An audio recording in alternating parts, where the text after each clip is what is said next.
Oi, turma. Do livro Palavras de Vida Eterna, Chico Xavier com o Espírito Emmanuel, no capítulo 161, nos padrões de Jesus. E renovai-vos pelo Espírito do vosso sentir. Paulo.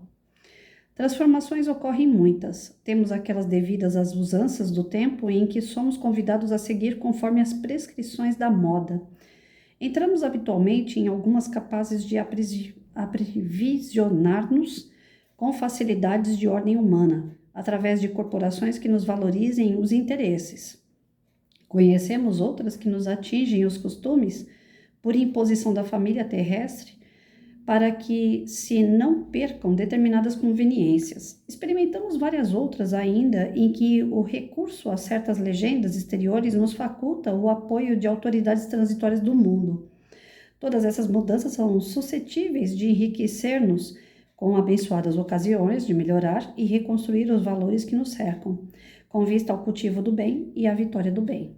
Metamorfose essencial, entretanto, para nós será sempre aquela que nos alcance o imo da alma.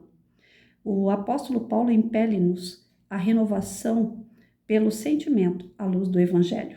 Isso equivale a dizer que, para renovar-nos em verdade no modelo do Cristo, é necessário, acima de tudo, sentir nos padrões do Cristo para pensar, observar, ouvir, ver e agir com acerto na realização da tarefa que o Cristo nos reservou.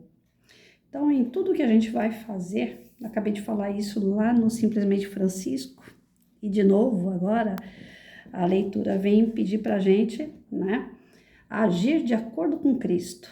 Então, a primeira leitura que eu fiz lá no outro canal, no Simplesmente Francisco, e agora, está dizendo praticamente a mesma coisa.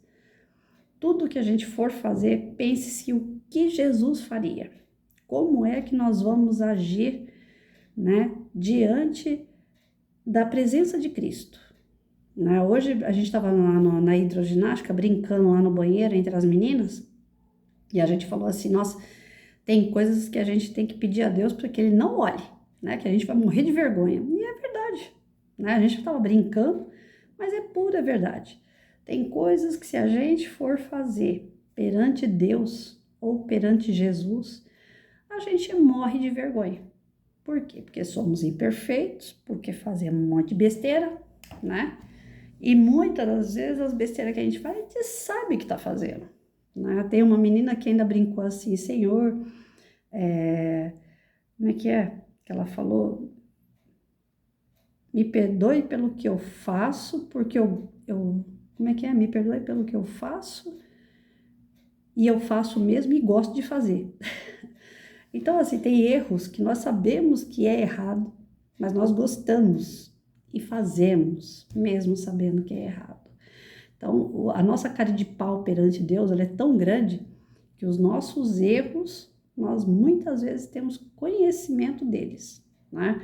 Então, antes de mais nada, vamos pensar se aquilo ali traz alguma consequência negativa para a gente, vamos observar se aquilo leva alguma negatividade ou leva alguma coisa errada para as pessoas em volta. Vamos ouvir o que os outros têm para dizer. Às vezes a gente só quer falar, a gente não quer ouvir, né? Ontem eu peguei um Uber, eu e meus casos de Uber. Eu vou fazer um livro ainda sobre os Uber que eu pego, viu, gente? Vocês vão ver. Eu peguei um Uber na hora que eu saí do centro espírita de noite, já era mais de 10 horas da noite, devia ser umas 10h30, por aí. Tava difícil pegar um Uber, aí quando eu entrei, eu geralmente eu cumprimento e não sou de puxar muita conversa, né? Depois de algum tempo dentro do Uber, pode ser que eu puxe conversa ou não, mas de preferência eu sempre entro mais quieta, né? Mas devido a brincar com ele assim que eu entrei, eu dei a margem para ele conversar. Porque eu falei para ele assim, você vai ser meu salvador, porque ninguém queria me levar para casa hoje. Aí pronto, aí deu aquela brecha e ele veio conversando no caminho. Ou melhor, ele veio palestrando no caminho. Porque 1 hora dentro do carro, o homem não parava nem para respirar. Ele falava. Ele começou a falar que ele era uma pessoa que não frequentava igreja. Aí a mulher dele era da congregação há 20 anos, mas aquela pessoa que vai na igreja não fica comentando sobre a igreja. Então, por isso que o casamento dele durou, porque se fosse para ficar falando da religião, ele não ia aguentar a mulher. Aí teve um episódio que um cara entrou no carro dele, falou que precisava falar com ele, e nessa de falar com ele, disse que ele tinha que ir para uma congregação. O cara não conhecia ele, não sabia que a mulher dele era da congregação. Aí depois ele falou assim, a partir de agora eu vou procurar uma igreja da congregação para eu ir, que eu não vou na congregação da minha mulher. Mas eu vou procurar porque esse homem entrou aqui, não me conhecia e mandou eu ir. E disse que eu tinha que continuar sendo Uber porque eu ia ajudar muitas pessoas. E nessa dele falar que queria ajudar muitas pessoas, na verdade ele queria me convencer a ir para a congregação, né? Ele contou todo um episódio, eu não vou ficar aqui detalhando para vocês, mas contou toda uma história, que foi quase 1 hora contando essa história, para no final ele falar para mim que ele ia para a congregação e que seria o melhor caminho para mim também.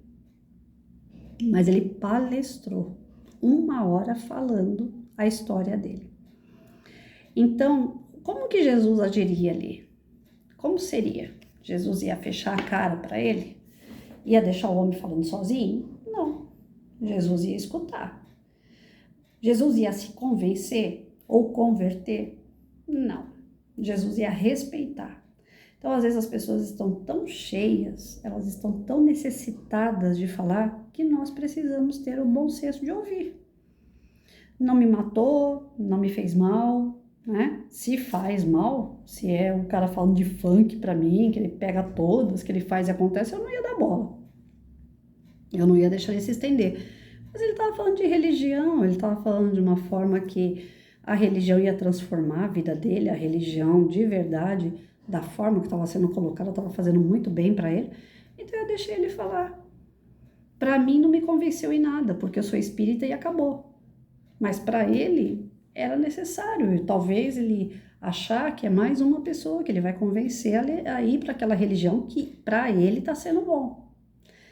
Então a gente tem o péssimo hábito de não querer ouvir os outros. E aqui ele pede, Jesus deu ouvido às pessoas, deu atenção. Por que a gente não pode fazer isso? Porque a gente vive corrido? A única coisa que eu ia fazer ali dentro daquele carro, se eu não tivesse dado motivo de conversa, era ouvir um fone, as minhas músicas, com o vidro abaixado, como sempre eu abaixo, para respirar um ar.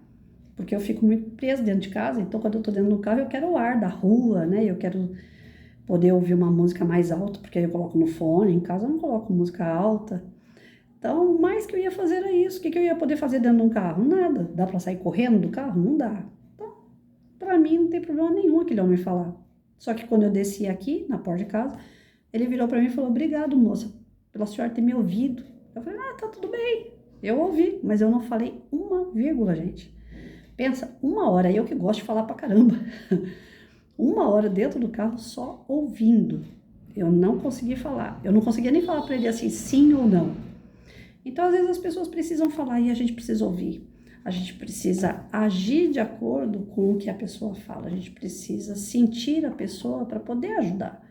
E Jesus faria isso tranquilamente. Agora tem que ir para a porta e eu não vou gravar de novo, não. Então, que vocês tenham um ótimo final de semana. Deus abençoe.